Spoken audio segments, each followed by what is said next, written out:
theo ơi chôm dơ ai cành nòng bàn khoáng quăng lỗ hai ơi theo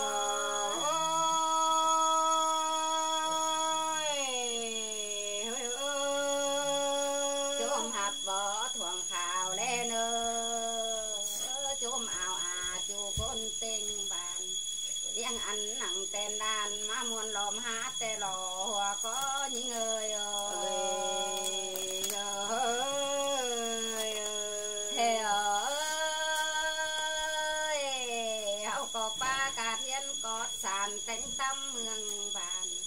cứ dường tồn bò sàn khay chú mệnh tòm tê ná xài bé những người ơi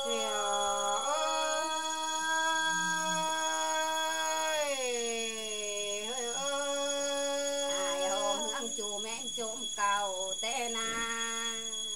thảo hò hào trang bó son lan un bàn đã nóm cầm tên tam đường dườn tê lo hòa có ơi ơi thế ơi giòn rét dườn nài đâu bắc qua sằng cái gión phun dài phun bắc của sằng hà lỗ 10 xài tên áo hòa có những người ơi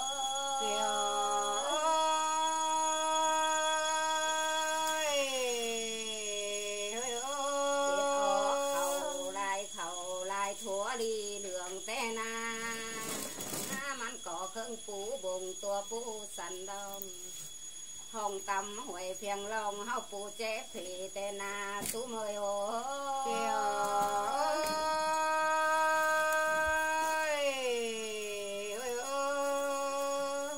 hưng lại nghe khu chẳng mỹ phòng tròi đen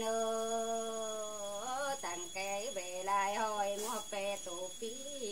nghĩ tính mà xong tin vay khí tê lộ hòa có những người ơi thế ơi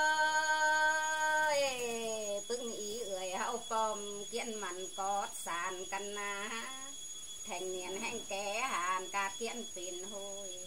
chờ phít không lịch nói coi kẻ khắm khen căn nỡ xài có những người ơi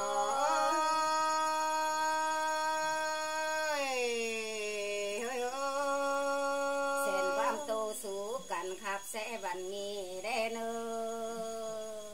coi xía bị vàng hồi hở chùm xó vòng lên hùa có những người ơi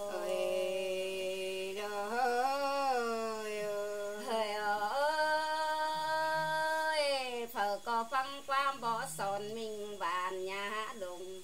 chứ cùng mình mương sẵn son chú nhám nhà lùi đèn phở có hở chứ nặng phàng hồi văn hóa bắn thì đi nơ sú mới